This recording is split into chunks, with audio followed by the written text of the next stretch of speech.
Bonjour, merci de vous joindre à nous pour la séance intitulée Entendez nos patientes partenaires en recherche, qui est un panel de discussion où trois patientes partenaires de notre initiative de recherche OFCAN vont témoigner de leur expérience. En fait, ce qui rend OFCAN unique est entre autres l'inclusion de patientes partenaires qui informent la recherche en apportant leur perspective personnelle et aussi leur expérience vécue de la maladie. De cette façon, on s'assure que la recherche puisse s'inspirer des valeurs et des idées des personnes auxquelles elle est destinée. Donc, sans plus tarder, je vais inviter nos patientes partenaires, Cécile, Sylvie et Maryse, à se joindre à nous. Donc, pour les personnes qui écoutent la séance, sachez qu'on a prévu une période de questions et réponses après le panel. Donc, vous pouvez utiliser la fonction clavardage à droite de votre écran pour poser toutes vos questions, puis on va les adresser à la fin.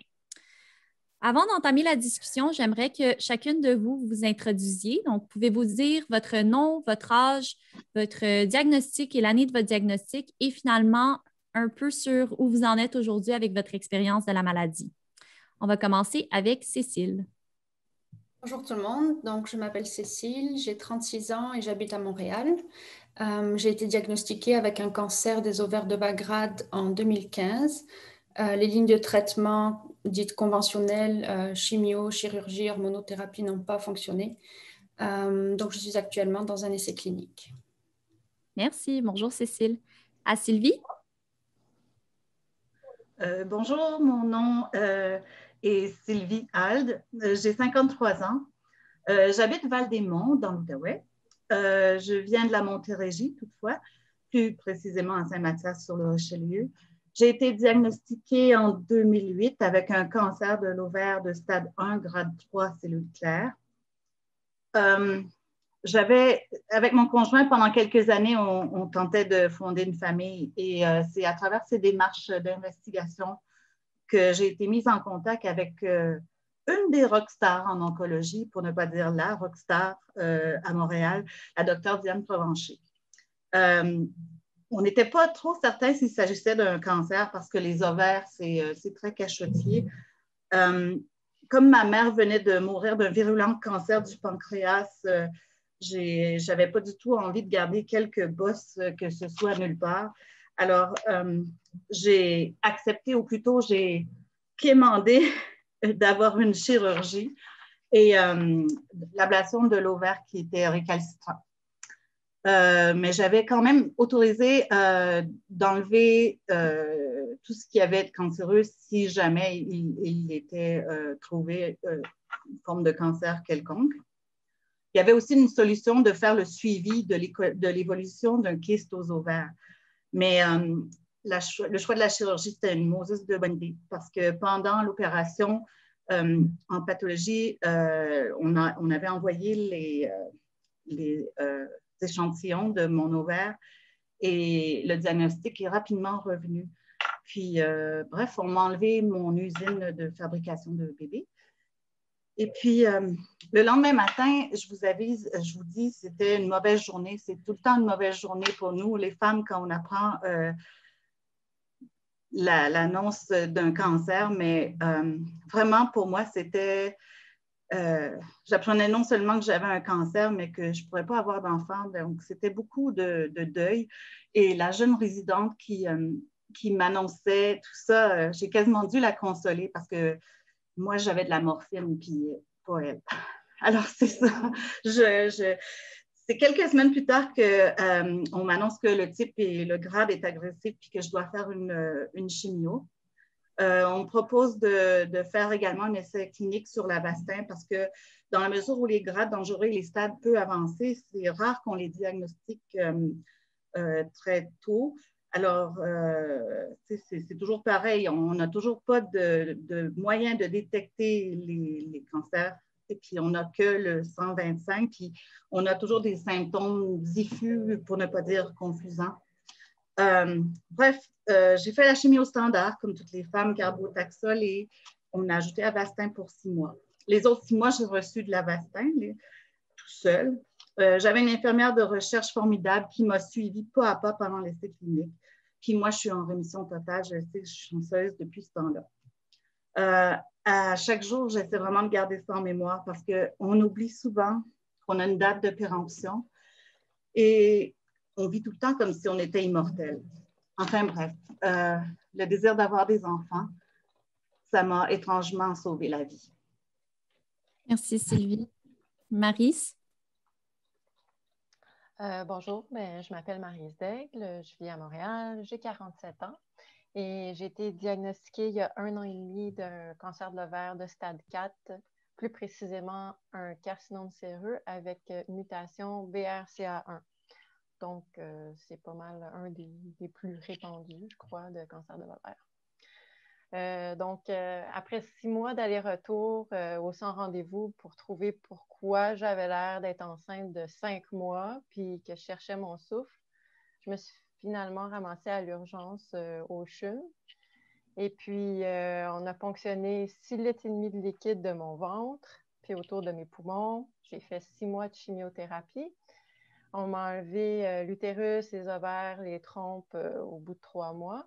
On a gratté le méchant sur les intestins et puis on a refermé le tout. Maintenant, je suis en rémission, ça va bien. Je suis en phase de maintenance depuis 1 an. Donc, il n'y a plus de chimio et tous les jours, je prends un médicament oral qu'on appelle des inhibiteurs de PARP qui ont pour but de retarder ou empêcher, on le souhaite, le retour de la maladie. Je reçois aussi de l'immunothérapie ou un placebo, on ne le sait pas, à toutes les 6 semaines par intraveineuse parce que je fais aussi partie d'un essai clinique. Merci à vous 3. Donc, merci de participer au panel pour nous parler un petit peu plus de votre expérience en tant que patiente partenaire. Sylvie, j'aimerais te demander pourquoi, pour toi, est-il si important que les femmes qui sont diagnostiquées avec un cancer de l'ovaire fassent partie d'initiatives de recherche, comme par exemple l'OFCAN? Parce que les occasions sont rares. Il n'y a pas souvent de l'argent en recherche. Et puis, pendant des années, Cancer de l'ovaire du Canada cognait aux portes, puis il ne se passait rien.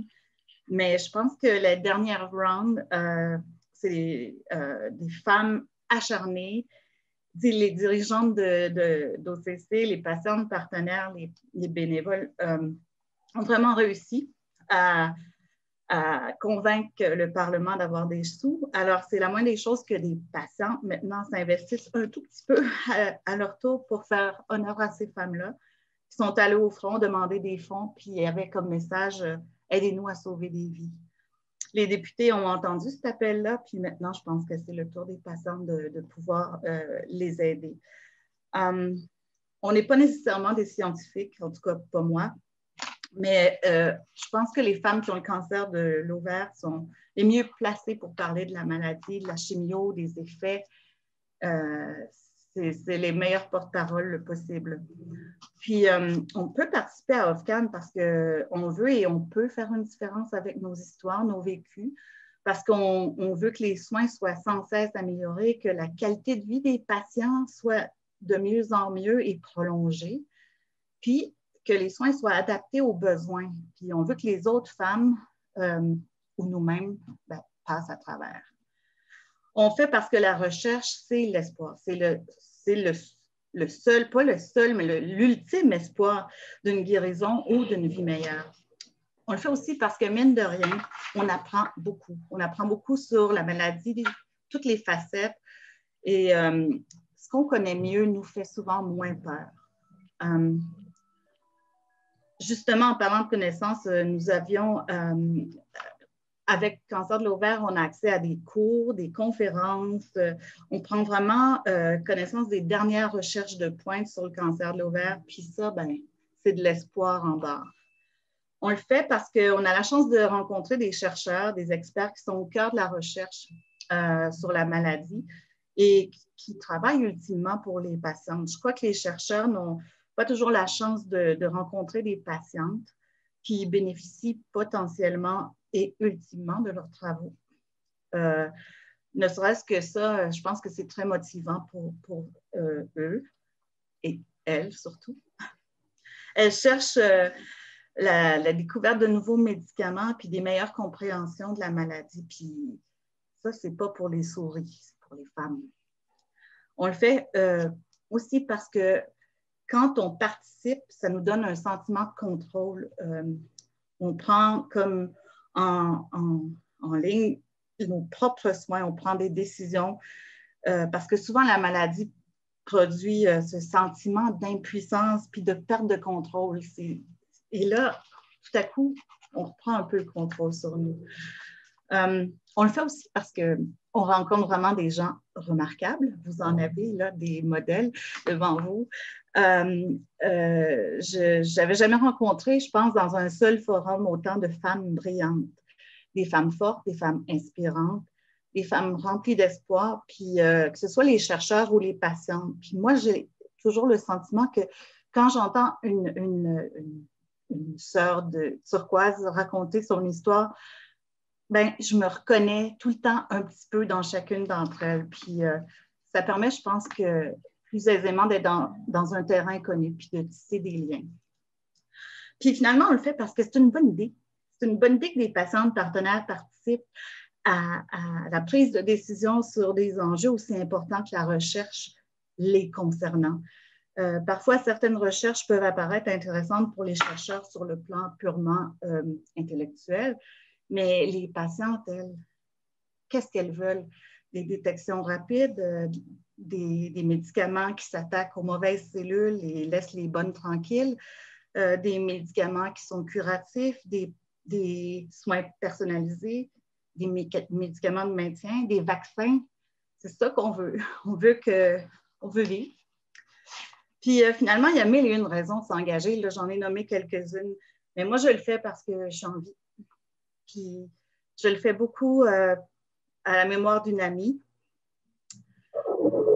Parce qu'on a la chance, nous, d'être vivantes, puis pas nécessairement elle. On le fait parce qu'on veut donner au suivant, parce qu'on a beaucoup reçu. On le fait parce que ça fait du bon et du mieux avec le pire. Le pire, c'est la maladie, la chimio, la peur, la mort. C'est valorisant d'être là. C'est gratifiant de s'entraider. Merci Sylvie pour ton témoignage. C'est beau. Cécile, étant toi-même chercheuse, en fait, avant de recevoir ton diagnostic et encore aujourd'hui, et avec ton expérience professionnelle au Centre de recherche du CHUM, de quel œil voyais-tu l'opportunité de t'impliquer à titre de patiente partenaire?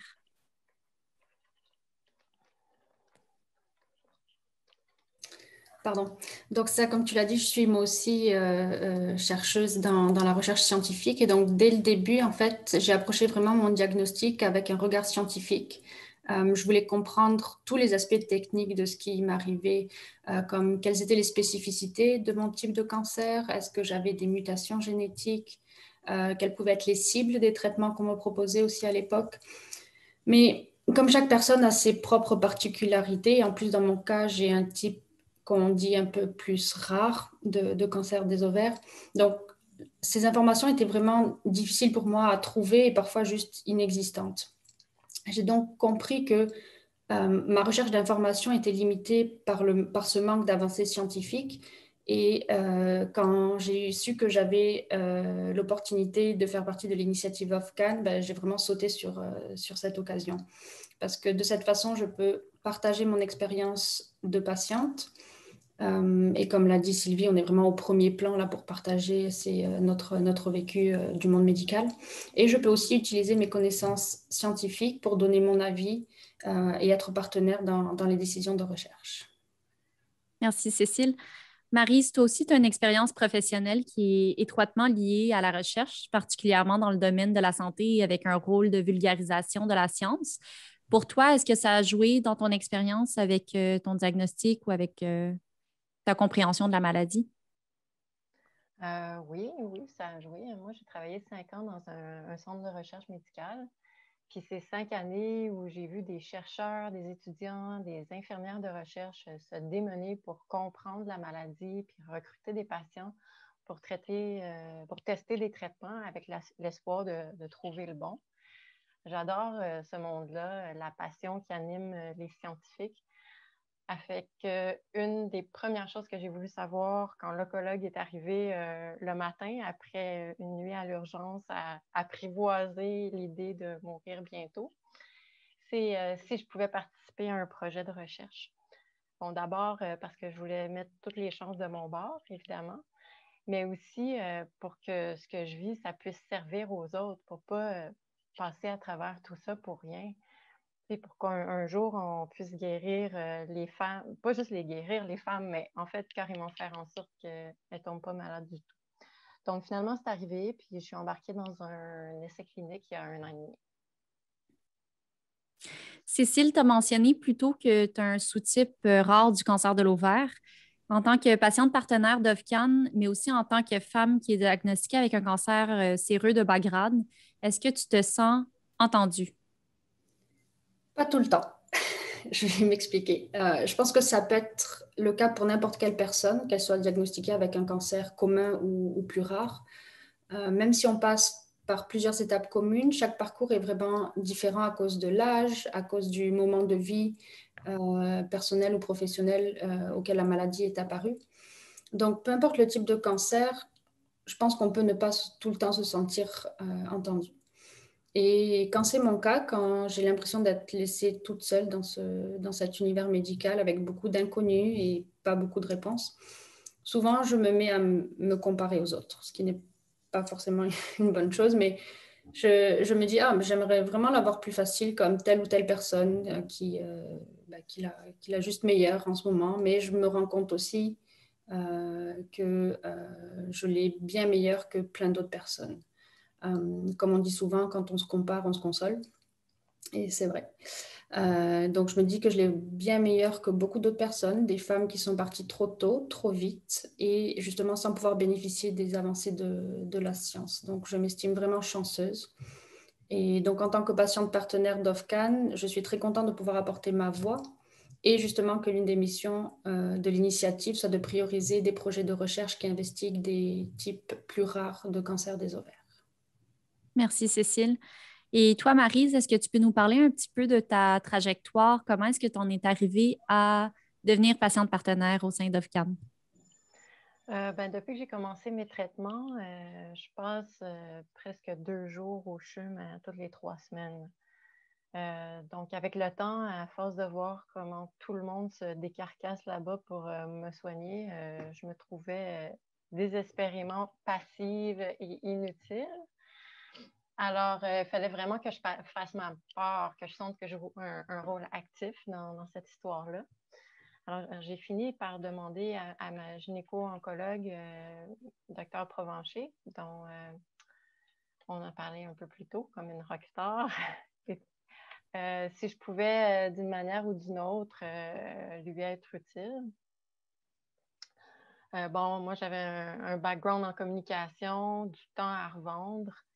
Et puis, je pensais que ma connaissance très intime d'un essai clinique, à savoir comment ça se déroule, pourquoi les choses sont faites, comme elles sont faites, les documents qu'on nous remet, le jargon du milieu, les médicaments, des fois, qui deviennent un casse-tête. Donc, bref, cette connaissance-là, que ça pouvait sûrement servir. Pour ma part, quand on a ce vécu-là, je suis comme Sylvie et Cécile, je pense que c'est comme notre devoir de faire notre part. Puis cette expérience-là, des essais cliniques que j'ai, je pensais que je devais apporter mon éclairage à la recherche pendant qu'elle se fait, pas comme éventuellement par après.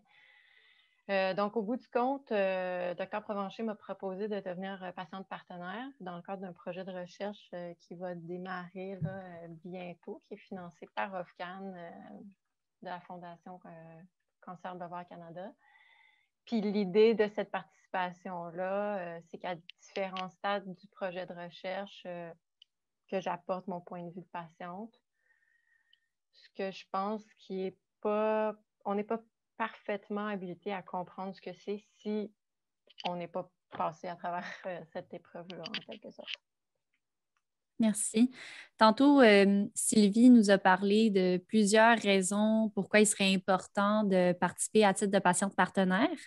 Et Cécile et Maryse, vous aussi, vous avez parlé de faire entendre votre voix en tant que patiente.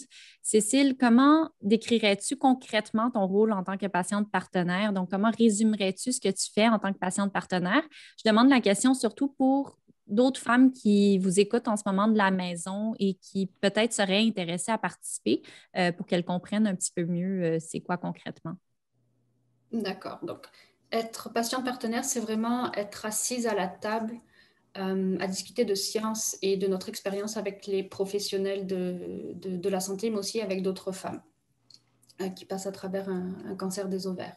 On apporte notre vécu, notre point de vue dans la planification et dans le déroulement des projets qui sont initiés par OFCAN. Alors, il y a plein de façons de s'impliquer et chacune fait avec ce qu'elle est à l'aise de faire. Dans le fond, on a toutes des expériences professionnelles variées, donc on se complète vraiment, vraiment bien. Mais je vais vous donner quelques exemples plus concrets. On peut par exemple aider à rédiger ou revoir des documents scientifiques. On peut réviser les projets de recherche et aider ainsi à décider lesquels sont les plus prometteurs. On peut aussi aider à revoir des documents de communication vulgarisés. On peut aussi faire des présentations lors de colloques scientifiques ou encore, comme aujourd'hui, participer à des symposiums. De façon générale, on est vraiment très bien accompagné tout au long du processus. On a par exemple des formations pour nous aider à comprendre comment fonctionnent les essais cliniques ou connaître et comprendre des termes plus scientifiques. Donc, pour résumer, en fait, je dirais que c'est vraiment être au plus proche des discussions scientifiques qui vont mener à la découverte de nouveaux traitements qui pourront bénéficier les femmes atteintes de cancer de l'eau. C'est correct. On va dire allô, on va saluer le chien de Sylvie. Sylvie, d'ailleurs, je veux te parler à titre, toi, de patiente partenaire d'OFCAN, tu as joué un rôle important dans le comité de révision sur les essais cliniques. Donc, j'aimerais ça que tu nous parles un petit peu plus de cette expérience particulière. Merci, Valérie. J'ai fait le rôle le plus important puis étonnant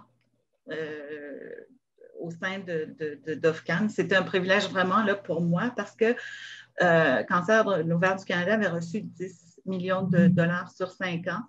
Puis j'ai participé à la première ronde de financement de la priorité numéro 3 qui consiste à choisir et financer les essais cliniques en phase précoce pour mettre les nouveaux traitements les plus prometteurs à la disposition des femmes atteintes du cancer de l'ovaire. On avait reçu 14 applications. Puis, évidemment, tous ces chercheurs cherchaient à obtenir une subvention. Moi, j'y connaissais rien. Je connaissais la maladie, mais pour le fonctionnement scientifique. Alors, j'étais remplie de très bonne volonté. Alors, je me suis lancée dans l'aventure. Je me demandais à quel moment ou à quel point je pouvais vraiment apporter quelque chose à l'équipe, aux équipes. Puis finalement, on était 3 patientes partenaires au sein de ce comité d'experts qui, eux, évidemment, évaluaient la science des applications. Puis nous, les patients partenaires, ben, on évaluait la pertinence et l'impact potentiel pour les femmes de ces projets de recherche. On avait la tâche de lire 3-4 études chacune et de les noter et de donner nos commentaires. Évidemment, il y avait des critères très précis pour certains aspects, là, comme il fallait que ce soit une portée nationale, il fallait que ce soit des sciences basées sur des sciences canadiennes. Ça prenait un plan sérieux d'engagement avec les patients. Et puis, ça prenait des études sur des tissus, échantillonnage sanguin. À la première lecture, je vous avoue, j'ai été complètement décontenancée. J'étais découragée. Je suis habituée de lire des choses complexes, mais là, ça dépassait mon entendement. Mais je voyais bien que certaines des applications étaient beaucoup plus faciles que d'autres à lire. On voyait que les chercheurs avaient porté une attention particulière pour la vulgarisation. En tout cas, dans tous les cas, à force de les lire, de les relire, puis surtout avec l'aide de la manager et aviseuse scientifique d'OFCAN, puis le président aussi du comité, médecin réputé, on a été super bien épaulés, puis on s'est senti utile. Et moi, je n'ai pas lu que les 3-4 études. Finalement, j'ai passé à travers toutes les études, puis je les ai commentées. Bon, peu importe. C'était vraiment formateur, puis c'était gratifiant. Puis à ce jour, Dr. Messmasson, plutôt en parlait, il y a 4 études, 4 essais cliniques qui sont prometteurs, qui ont été financés. Puis moi, je me dis tout le temps, ben, il y a un petit peu de nous autres là-dedans. Absolument. Et Cécile, tantôt, elle a bien résumé toutes les différentes actions que vous pouvez prendre en tant que patiente partenaire. Maryse, toi, comment décrirais-tu ton rôle à titre de patiente partenaire depuis que tu t'es jointe? Moi, c'est ça, comme je me suis jointe au groupe il n'y a pas si longtemps. Alors, jusqu'à présent, disons que je mets de l'huile dans l'engrenage pour faciliter la communication et la compréhension mutuelle entre scientifiques et les patientes. Bien souvent, le matériel d'information qui est distribué, il est truffé de termes spécialisés puis de patentes légales que Sylvie comprendrait, mais peut-être pas tout le monde. Fait que moi, je m'assure que les documents répondent vraiment à nos questions puis à nos préoccupations en tant que patiente, puis dans des mots qu'on peut toutes comprendre. Aussi, prochainement, je vais participer avec d'autres patientes partenaires à des rencontres informelles avec des étudiants et des étudiantes, là, genre postdoc. Donc, la prochaine génération de chercheuses et de chercheurs pour qu'on apprenne à se connaître puis à comprendre nos motivations mutuelles à faire ce qu'on fait. Dans le fond, Maryse, est-ce que tu serais d'accord que dans ton rôle de patiente partenaire, ton expérience, bien sûr, personnelle avec la maladie te sert, mais tu mets aussi à profit des compétences que tu avais déjà avant même ton diagnostic, comme par exemple la capacité à vulgariser la science? Oui, c'est vrai que j'ai pas mal baigné dans ce monde-là par mon travail parce que, entre autres, je faisais connaître aux médias les nouvelles découvertes qui sont le fruit d'années de recherche puis d'essais cliniques. Alors, pour vous donner une idée, après avoir été diagnostiquée, je passais mes nuits d'insomnie à lire à peu près tout ce que je pouvais trouver sur le sujet parce que j'avais tellement besoin de savoir à quoi m'attendre, de retrouver un minimum de contrôle là, sur ce qui m'arrivait. Donc, je me considère vraiment privilégiée d'être patiente partenaire avec OFCAN. J'ai toujours été fascinée par la science, puis là, vraiment, je suis servie. Il y a des chercheuses qui nous présentent l'état de leurs travaux. On participe à des conférences scientifiques, on suit de la formation, on apprend vraiment beaucoup. Donc, oui, avoir certaines connaissances scientifiques, c'est très utile pour mieux comprendre les projets de recherche proposés, comme on le décrivait plus tôt. Pour évaluer aussi leur pertinence pour les femmes. Et puis, mon bagage professionnel, moi, me permet de présenter tout ça de façon plus accessible. Toi, Sylvie, qu'est-ce que tu retiens le plus ou qu'est-ce que tu aimerais partager avec nous par rapport à ton expérience à titre de patiente partenaire? Je pense que le degré de satisfaction personnelle à avoir, puis à savoir que notre voix porte comme patient partenaire, puis qu'elle est vraiment écoutée avec attention. On n'est pas juste un crochet sur un checklist, là, patient partenaire, check. Là. Non, c'est incroyable d'être à la table de ces personnes clés, ces scientifiques-là, et d'ajouter son grain de sel, puis de voir que notre grain de sel pèse dans la balance. Fait que vraiment, c'était génial de le faire. Puis en fait, c'est hot. C'est valorisant au centuple. Et puis, moi, je m'en pète un peu les bretelles des fois. Merci, Sylvie.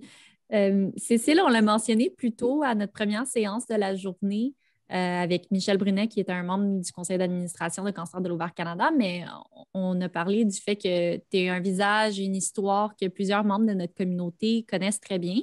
Tu t'impliques dans la lutte contre le cancer de l'ovaire à titre de patiente partenaire, oui, mais également à travers d'autres façons. Donc, peux-tu nous parler un peu de cette contribution et comment tu amènes de la visibilité à cette cause? Oui, donc c'est ça, comme beaucoup des femmes qui nous suivent aujourd'hui, j'ai subi plusieurs chirurgies et suis passée par la case chimiothérapie. Et en février 2018, en fait, après ma plus grosse chirurgie, j'étais incapable de tenir debout plus d'une minute et ça a été un gros défi pour moi de remarcher.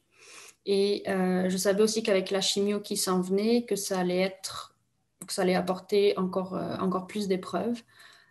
Et donc, pour m'aider à passer au travers de ces épreuves difficiles, autant physiquement que mentalement, et comme j'ai toujours fait beaucoup de vélo avant ça, j'ai décidé de relier Vancouver à Montréal en vélo pour faire connaître le cancer des ovaires et amasser des fonds pour la recherche. Donc, Sylvie en a parlé un petit peu tantôt, c'était pour moi ma façon de reprendre le contrôle sur mon corps après que le cancer m'en est privé, dans le fond. Et grâce au programme de kinésiologie de la Fondation Virage qui est au CHUM, j'ai pu me tenir en forme pendant et après la chimio. Donc, au total, j'ai eu 10 mois pour m'entraîner et j'ai eu le soutien incroyable de ma famille, de mes amis et de mes collègues au centre de recherche du CHUM. Mais je voudrais aussi souligner évidemment le soutien de Cancer de l'ovaire Canada qui m'a aidé à lancer cette campagne de levée de fonds et à organiser le voyage et faire un coucou tout particulier à Michel Brunet et Catherine Asselin qui m'ont permis d'avoir le vélo et de l'équipement également pour cette traversée. Et donc pendant cette traversée, mon objectif était aussi de rencontrer d'autres femmes et familles affectées par le cancer des ovaires. Et j'ai eu la chance de rencontrer plein de personnes incroyables avec mon amie avec qui j'ai fait la traversée. Nous avons été accueillis à Vancouver par Julie et Tracy de Cancer de l'ovaire Canada. Et les sœurs Stéphanie et Christina Valentinuzzi nous ont hébergés, ils nous ont offert un départ mémorable. Nous avons été hébergés chez Carrie à Calgary. Nous avons aussi rencontré Tamara à Winnipeg. Et nous avons partagé des repas avec des sœurs turquoises à Regina et à Cobourg. On a manqué d'un tout petit peu de croiser Elisabeth quand on a passé à travers son village. À Toronto, nous avons rencontré l'équipe de Chic et de Choc de Cancer de l'ovaire Canada. C'était vraiment super bien. Et arrivé à Ottawa, on a visité aussi le laboratoire du docteur Barbara van der Heijden. Donc, on a vu des paysages de toute beauté. On a récolté des fonds pour la recherche et plusieurs médias se sont intéressés à cette histoire. Donc, ce voyage est probablement l'implication dont je suis la plus fière et je suis vraiment contente de voir que ça peut inspirer d'autres personnes comme Laurence qu'on a entendu plus tôt et son projet de route turquoise. Oui, merci beaucoup, Cécile. On salue d'ailleurs Laurence, que je crois nous écoute en ce moment. Sylvie, avant même de t'impliquer à titre de patiente partenaire, tu étais déjà très impliquée avec Dr Anne-Marie Mespasson, qu'on vient d'entendre plus tôt, et Dr Diane Provencher, ta gynéco-onco. Peux-tu nous parler un peu de cette implication? Oui, merci. C'est une grande chance. En fait, à tous mes rendez-vous, je posais 1 million de questions. Comment, pourquoi, j'ai mal là. C'est ça. Et à l'époque aussi, je fréquentais un groupe de femmes qui s'appelait Ovaires Espoir. C'était un groupe en personne ou téléphonique. Puis, si je reviens au bureau du médecin, j'étais fatigante, j'étais sûrement tannante, mais ma médecin était impeccable, puis elle répondait à mes questions, elle m'aiguillait, puis elle me donnait des pistes à explorer. Mais à chaque fois que je parlais, elle me disait tout le temps, « Toi, tu es comme ton ami. » Là, ton ami a posé la même question. Elle a rapporté les mêmes effets. Puis là, je lui ai dit, moi, mais je n'ai pas d'amis. Mais en fait, oui, j'ai des amis, mais pas en onco. Bref, un jour, je suis à Ovaires Espoir, puis je raconte mon histoire, puis une femme à l'autre bout de la table s'écrie, « Ah, c'est mon ami! » Quoi? Il semble que Dr Provencher l'appelait aussi mon ami. Alors, on ne se connaissait pas, mais on s'est connus. Et c'est un coup de foudre amical, vraiment. J'ai rencontré Michel Saint-Pierre, c'est une femme vraiment remarquable, partie beaucoup trop tôt. Si vous avez vu 30 vies à la télé ou Unité 9, elle a été la productrice déléguée de ces émissions. Michel, là, c'était un diable dans l'eau bénite. Hein? Récidive, elle aussi BRCA. Je l'accompagne comme je peux, mais elle est enragée, elle veut vivre, puis elle n'a aucune intention de mourir. Elle m'avait dit, de toute façon, tu as autant de chances que moi de mourir, frappée par un autobus. Tu sais. J'étais comme, oui, vu de même. c'était devenu clair qu'il fallait plus de recherche, en ovaire en tout cas, puis la recherche, on le sait, c'est l'espoir. Alors, faute de guérir, elle désire au moins tenir le coup jusqu'à ce qu'un médicament de maintien surgisse. À l'époque, je me souviens d'avoir appelé au Royaume-Uni pour recevoir un nouvel inhibiteur PARP qui était prometteur. Puis, je le voulais en médicament de compassion pour mon ami. À l'époque, il était en essai clinique déjà dans plusieurs régions, puis dans certains pays. Mais malgré, ils l'offraient, ils m'ont dit oui, pas de problème pour la compassion, ça sera 100 000 Genre, OK, c'est ça. On a laissé tomber. Mais si je reviens à Michel, c'est qu'elle en prenait tout le monde dans son sillage, là, vraiment. Elle ramassait toute l'énergie de ses amis pour les fonds en recherche. Donc, elle organisait des loteries de cave à vin, elle est allée à Tout le monde en parle, elle participait à la campagne Je suis Michel pour empêcher les coupures en recherche au Québec. Elle a rencontré Anne-Marie Chagnon, d'ailleurs, c'est une joaillière qui s'est jointe vraiment à nous. Elle participait au concert contre le cancer. Puis, au cours de ces événements-là, ben, c'est ça le lien, c'est que Dr Provencher, Dr Mess-Masson était toujours là et invité. Puis elles, ce sont deux collègues et collaboratrices de longue date. Toutes les deux, c'est les initiatrices de la Banque de données des échantillons biologiques en sein et en ovaire à Montréal. Alors, les fonds qu'on amassait allaient directement en recherche scientifique en cancer de l'ovaire via l'Institut de recherche de Montréal. Puis, Michel était tellement intense, tellement présente, tellement importante pour lever des fonds que l'Institut de cancer de Montréal a carrément, pour honorer sa mémoire et son travail, a mis sur pied une bourse de 30 000 par année qui est remise à un étudiant au doctorat ou au post-doctorat qui poursuit les recherches en cancer de l'ovaire. Voilà. Merci Sylvie de partager ce beau témoignage en mémoire de ton ami Michel. Et puis pour terminer le panel, avant de passer à la période de questions et réponses, je vais demander à chacune d'entre vous de partager un message avec les autres femmes qui sont atteintes du cancer de l'ovaire. Et avant de vous laisser la parole, je veux juste rappeler à ceux et celles qui nous écoutent qu'il y a une période de questions et réponses qui est prévue. Donc, je vous invite à soumettre vos questions si jamais vous avez des questions ou des commentaires pour Cécile, Sylvie et Maryse. Donc, Cécile, quel message aurais-tu pour les autres femmes qui ont reçu un diagnostic de cancer de l'ovaire? Donc, je pense qu'on est toutes et tous interpellés par le manque de financement qui est accordé à la recherche sur le cancer de l'ovaire. Mais je suis tellement reconnaissante envers l'équipe de Cancer de l'ovaire Canada et toutes ces femmes qui ont poussé pour faire entendre leur voix afin d'obtenir ces financements records qui ont permis de mettre notamment l'initiative OFCAN en place. Comme je l'ai dit, je fais actuellement partie d'un essai clinique depuis un peu plus d'1 an et je le vois vraiment comme la résultante directe d'initiatives comme OFCAN. En fait, au fil de plusieurs années, des projets de recherche ont été approuvés et financés, ce qui a permis de mettre en place le traitement expérimental que je suis en train de suivre. Donc, mon message serait celui-ci. Il y a du monde qui pousse et qui se bat pour nous. Vous n'êtes pas seul. Merci, Cécile. Maryse, j'aimerais t'entendre la prochaine. Ben, le message, c'est comme, wow, quel message, parce que qui peut se mettre à votre place? Qui peut se mettre à ma place? Je trouve ça toujours délicat d'envoyer un message, comme toutes les pensées sombres qui peuvent nous obséder peu après un traitement ou pendant la chimio, toutes les nuits qu'on ne dort pas, l'avenir qu'on voit se fermer puis qu'on pense réserver aux autres, ben, chacune le vit différemment. Donc, moi, je peux juste parler de mon point de vue à moi. Mais la première chose que je dirais, c'est qu'on n'est pas des statistiques.